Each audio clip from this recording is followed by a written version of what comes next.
तो hello guys दोस्तों, मैं हूं आरिस और स्वागत है आप सबको अपने चैनल वारिस फ्री क्लासेस पे। दोस्तों क्लास 10 भारती भवन का बुक फिजिक्स यानी भौतिकी का फर्स्ट चैप्टर है प्रकाश का परावर्तन। और प्रकाश का परावर्तन की अति लघु उत्तरीय प्रश्न की बात करें तो वो 27 तक है। जी हाँ, 27 अति लघु उत्तरीय प्रश्न है। तो इस वीडियो में 1 से लेकर 27 तक पूरा सोल्व करने वाले। जी हाँ, पूरा 1 से 27 तक एक ही वीडियो में आपको मिलने वाला है। तो आपको कोई भी क्वेश्चन डाउट हो पूरा वीडियो देख लीजिए, वो क्वेश्चन तो सोल्व होना ही है। ठीक है, तो पूरा 27 तक जानते हैं, तब तक आप वीडियो को लाइक और सब्सक्राइब कर सकते हैं। चलिए बिना तो वीडियो को स्टार्ट करते हैं, लेट्स गो। तो हमारा फर्स्ट क्वेश्चन है, समतल दर्पण पर पड़ने वाली एक ही प्रकाश किरण की कितने परावर्तित किरणें हो सकती है। ठीक है, समतल दर्पण क्या होता है? जो आईना होता है जिसमें हम लोग अपना चेहरा देखते हैं, उसे ही समतल दर्पण कहता है। तो पूछ रहा है समतल दर्पण पर पड़ने वाली एक ही प्रकाश की किरण। ठीक है, इस क्वेश्चन को हम डिटेल में भी बताए, लेकिन यहाँ पे देखिए एक ही प्रकाश किरण कितनी परावर्तित किरणें हो सकती है। तो एक प्रकाश की किरण 2 बार परावर्तित हो सकती है। एक आपतित किरण हो सकती है, एक परावर्तित किरण। ठीक है, अगर प्रकाश का परावर्तन का नियम देखे होंगे तो पता चला होगा आपतन कोण बराबर परावर्तन कोण होता है। ठीक है, तो यहाँ पे आपतित किरण और परावर्तित किरण 2 हो सकती है। ठीक है, नेक्स्ट है, समतल दर्पण पर लंबवत पड़ने वाली किरण किस प्रकार परावर्तित होती है। तो समतल दर्पण पर लंबवत पड़ने वाली प्रकाश की किरण परावर्तन के बाद उसी पथ पर वापस लौट जाती है। ठीक है, अगर समतल दर्पण है, ठीक है, समतल हम बार बार बोल रहे हैं, वही शीशा जिसमें हम लोग अपना चेहरा देखते हैं। ठीक है, दर्पण 3 प्रकार का होता है, एक होता है अवतल, एक उत्तल और एक समतल। ठीक है, तो यहाँ अवतल उत्तल की बात नहीं हो रहा है, सिर्फ समतल। तो जो समतल दर्पण है उस पर अगर लंबवत किरण पड़ेगी, ठीक है, लंबवत क्या होता है 90 डिग्री। ठीक है, तो लंबवत पड़ेगी तो क्या होगा, वो अपना पथ पर वापस लौट जाएगा। ठीक है, यानी सीधा जाएगा, सीधा आ जाएगा। एक काम कीजिएगा, जो शीशा होता है ना जिसमें आप लोग चेहरा देखते हैं, उसमें लेजर लाइट मारिएगा। ठीक है, लेजर लाइट क्या होता है, वो एकदम 90 डिग्री बनाएगा। ठीक है, यानी एकदम लंबवत किरण उसका जाएगा। तो वो जो लंबवत किरण होगा तो देखिएगा लेजर लाइट सीधा जाएगा, उसका प्रकाश ग्लास से टकरा कर वापस आ जाएगा। ठीक है, तो वही पूछ रहा है यहाँ पे। तो क्या होगा, वापस आ जाएगा, परावर्तन के बाद दूसरी पथ पर वापस लौट जाती है। नेक्स्ट है, समतल दर्पण पर अभिलंब आपतन के लिए परावर्तन कोण का मान कितना होता है। तो समतल दर्पण पर अभिलंब आपतन के लिए परावर्तन कोण का मान हमेशा 90 डिग्री होता है। ठीक है, कितना होता है, हमेशा 90 डिग्री, याद रखिएगा। नेक्स्ट है ये, प्रकाश के परावर्तन के कितने नियम हैं। तो प्रकाश के परावर्तन के 2 नियम हैं। ठीक है, नेक्स्ट है ये, समतल दर्पण से वस्तु दूरी और प्रतिबिंब दूरी में क्या संबंध है। ठीक है, समतल दर्पण में वस्तु दूरी और प्रतिबिंब दूरी में क्या संबंध है। तो वस्तु दूरी और प्रतिबिंब दूरी दोनों क्या होता है, आपस में बराबर होता है। ठीक है, तो वस्तु दूरी बराबर प्रतिबिंब दूरी लिख सकते हैं, यही इन लोगों में संबंध है। ठीक है, नेक्स्ट है ये, गोलीय दर्पण कितने प्रकार की होती है और उनके नाम लिखे। ठीक है, तो गोलीय दर्पण जब पूछे ना तो गोलीय दर्पण 2 ही प्रकार का होता है। ठीक है, दर्पण पूछे तो 3 प्रकार का, अवतल, उत्तल, समतल।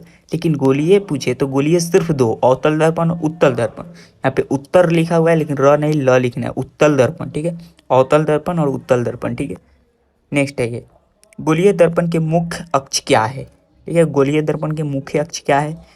तो देखिए, गोलीय दर्पण के ध्रुव से, ठीक है, ध्रुव कहते हैं पी होता है। ठीक है, ध्रुव से वक्रता केंद्र को मिलाने वाली सरल रेखा को दर्पण का प्रधान का मुख्य अक्ष कहते हैं। ठीक है, यहाँ पे गोलीय दर्पण के मुख्य अक्ष पूछ रहा है या फिर गोलीय दर्पण का प्रधान अक्ष भी पूछता है। जी हाँ, प्रधान अक्ष और मुख्य अक्ष दोनों सेम है, नाम अलग अलग होता है ना, 2 नाम होता है, वही हाल है। ठीक है, तो गोलीय दर्पण का मुख्य अक्ष क्या है, जो गोलीय दर्पण में ध्रुव होता है और वक्रता केंद्र होता है, तो उन दोनों को जो रेखा मिलाती है, तो वो जो सरल रेखा है वही प्रधान अक्ष है या फिर मुख्य अक्ष है। ठीक है, नेक्स्ट है ये, अवतल दर्पण के फोकस की परिभाषा दे। ठीक है, एक फोकस होता है, एफ पढ़े होंगे। ठीक है, तो अवतल दर्पण का फोकस की परिभाषा पूछ रहा है।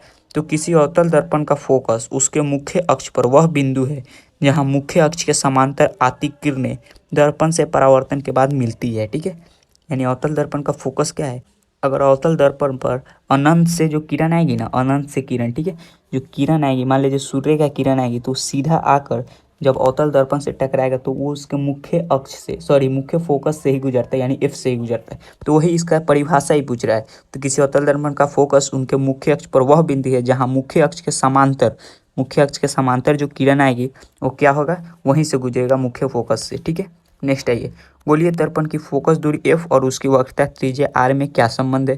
ठीक है, तो एफ बराबर r/2 होता है। ठीक है, ये हमेशा याद रखिएगा, ये सूत्र भी है, इस पे क्वेश्चन भी बनता है, लेकिन उसकी बात नहीं करेंगे। नेक्स्ट है, एक दर्पण का नाम बताए जो किसी वस्तु में सीधा और आवर्धित प्रतिबिंब दे सके।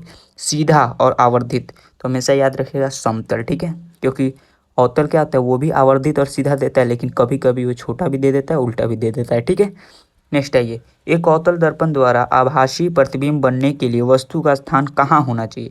आभासी प्रतिबिंब, आभासी प्रतिबिंब। आभासी क्या होता है? काल्पनिक को आभासी कहा जाता है। एक होता है वास्तविक, एक होता है काल्पनिक। तो जो काल्पनिक होता है उसे आभासी कहा जाता है। ये प्रतिबिंब सीधा होता है, यानी हम लोग जो चेहरा देखते हैं ना वो आभासी प्रतिबिंब होता है।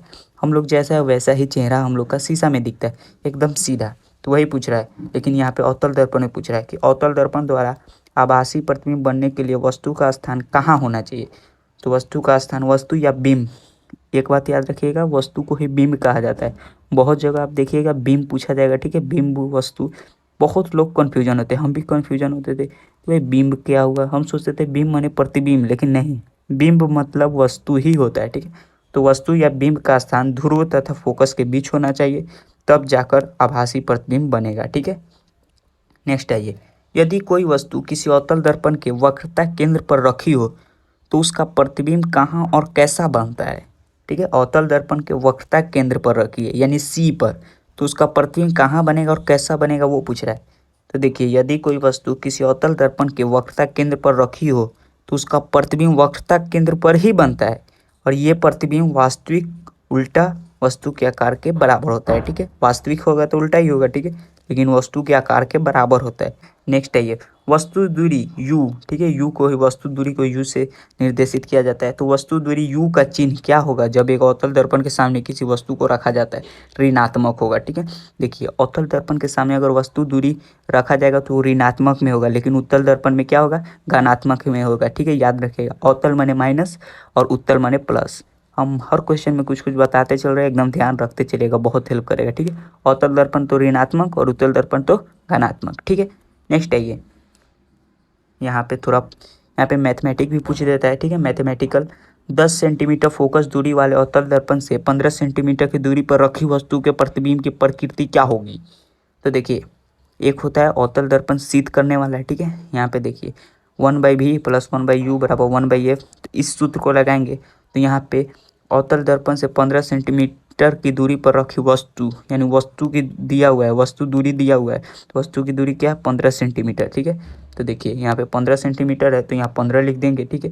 u वस्तु के जगह पे 15 लिख देंगे, अवतल दर्पण है तो माइनस लिखेंगे, ठीक है। वहीं पे फोकस की बात करें तो 10 सेंटीमीटर फोकस दूरी भी दिया हुआ है, तो एफ के जगह 10 लिख देंगे, ठीक है। तो 1 भी है तो 1 भी को रहने देते हैं, और ये जो -15 है इसको इधर ले आते हैं तो ये +15 में हो जाएगा, ठीक है। उसके बाद इसको कैलकुलेशन कीजिएगा तो ये हो जाएगा v बराबर 6, यानी कि दोस्तों प्रतिबिंब 6 सेंटीमीटर को होगा, यानी प्रतिबिंब वस्तु से बड़ा, वास्तविक और उल्टा होगा, ठीक है। नेक्स्ट क्वेश्चन आएगा, अवतल दर्पण से किसी दूरी पर एक वस्तु को रखा जाए कि प्रतिबिंब का आकार वस्तु के आकार के बराबर हो। तो शायद क्वेश्चन यहाँ पे गलत लिखा हुआ, किसी दूरी होगा या फिर किस दूरी होगा, तो इसका आंसर हो जाएगा दर्पण के केंद्र पर रखा जाता है, ठीक है, तभी होगा, ठीक है, दर्पण का केंद्र पर। नेक्स्ट आइए 16 नंबर, किसी गोलीय दर्पण में केवल काल्पनिक प्रतिबिंब बनता है, कब बनेगा? तो उत्तल दर्पण में, ठीक है। किसी गोलीय दर्पण में, किसी गोलीय मतलब किसी गोलीय, तो समझिएगा कि अवतल और उत्तल की बात हो रहा है। तो अवतल उत्तल में देखिएगा तो उत्तल में ही केवल काल्पनिक बनता है, अवतल में भी काल्पनिक बनता है, ठीक है, लेकिन केवल पूछ रहा है, यहाँ पे ध्यान दीजिएगा, हर क्वेश्चन को ध्यान दीजिएगा। अगर सीधे पूछ देता है किस गोलीय दर्पण में काल्पनिक प्रतिबिंब बनता है, तो अवतल उत्तल दोनों लिखना होता है, लेकिन केवल काल्पनिक तो केवल काल्पनिक उत्तल में बनता है, लेकिन काल्पनिक की बात करें तो दोनों में बनता है। नेक्स्ट है ये, क्या एक उत्तल दर्पण किसी वास्तविक वस्तु का वास्तविक प्रतिबिंब बन सकता है? नहीं बना सकता है, नहीं, बिल्कुल नहीं बना सकता, ठीक है। अगर वास्तविक वस्तु है तो उसका जो प्रतिबिंब होगा वो काल्पनिक होना ही होना है उत्तल दर्पण में, ठीक है। अवतल दर्पण में ये भी नहीं होता, अवतल दर्पण भाई उत्तल दर्पण के एकदम अपोजिट है, ठीक है, इसमें जो होगा उसमें नहीं होगा भाई। नेक्स्ट आइए, एक दर्पण की फोकस दूरी f बराबर -15 सेंटीमीटर, यह अवतल दर्पण है या उत्तल दर्पण? तो ऑब्वियसली अवतल दर्पण है। हम आपको बताए थे कि अवतल दर्पण यानी ऋणात्मक, उत्तल दर्पण यानी धनात्मक। तो अवतल यानी माइनस, उत्तल यानी प्लस, तो अवतल है, माइनस में है तो अवतल ही होगा, हमेशा याद रखिएगा। नेक्स्ट है ये, गोलीय दर्पण के आवर्धन की परिभाषा दे। तो देखिए, आवर्धन की परिभाषा क्या है? प्रतिबिंब की ऊंचाई और वस्तु की ऊंचाई के अनुपात को आवर्धन कहा जाता है, ठीक है। यानी प्रतिबिंब की ऊंचाई बट्टा वस्तु की ऊंचाई बराबर आवर्धन यानी m, ठीक है। उसके बाद लिख सकते हैं आवर्धन को m से सूचित किया जाता है, यहाँ पे देख लीजिए, प्रतिबिंब की ऊंचाई बट्टा वस्तु की ऊंचाई बराबर m बराबर h1 बट्टा h भी लिखा जाता है। h1 हो जाएगा प्रतिबिंब की ऊंचाई और h हो जाएगा वस्तु की ऊंचाई, ठीक है। नेक्स्ट है, आवर्धन m का ऋणात्मक मान क्या बताता है? यहाँ पे बहुत बड़ा क्वेश्चन है, आवर्धन एम का ऋणात्मक मान। कभी कभी पूछता है आवर्धन एम का धनात्मक मान, तो याद रखिएगा आवर्धन एम ऋणात्मक मान यह बतलाता है कि प्रतिबिंब वस्तु के सापेक्ष उल्टा बनता है, अर्थात प्रतिबिंब वास्तविक है। ठीक है, नेक्स्ट आइएगा, शायद लास्ट है। हाँ, एक गोलीय दर्पण की वक्रता त्रिज्या 20 सेंटीमीटर है, इसकी फोकस दूरी कितनी होगी? वक्रता त्रिज्या 20 सेंटीमीटर, तो आर बराबर 20 सेंटीमीटर हो जाएगा। तो ए बराबर r/2 सूत्र लगाइएगा, तो आर तो दिया हुआ है 20, तो 20/2 बराबर 10 सेंटीमीटर, यानी एफ हो जाएगा 10 सेंटीमीटर। बस यही था। उम्मीद करता हूँ वीडियो पसंद आए तो वीडियो को लाइक कर दीजिएगा। अगर लघु उत्तरीय या फिर दीर्घ उत्तरीय भी चाहिए तो आप कमेंट कर दीजिएगा। जी हाँ, डेफिनेटली कल आ जाएगा। ठीक है, लघु उत्तरीय चाहिए आप फटाक से कमेंट कर दीजिए, दीर्घ उत्तरीय चाहिए फटाक से कमेंट। कोई भी बुक का कोई भी क्वेश्चन चाहिए, पर्सनल क्वेश्चन, एकदम पार्टिकुलर क्वेश्चन, वो भी आप कमेंट कीजिए, हम जरूर लाएंगे। चलिए मिलते हैं नेक्स्ट वीडियो में, तब तक के लिए बाय, जय हिंद, जय भारत। पढ़ते रहिए, बढ़ते रहिए।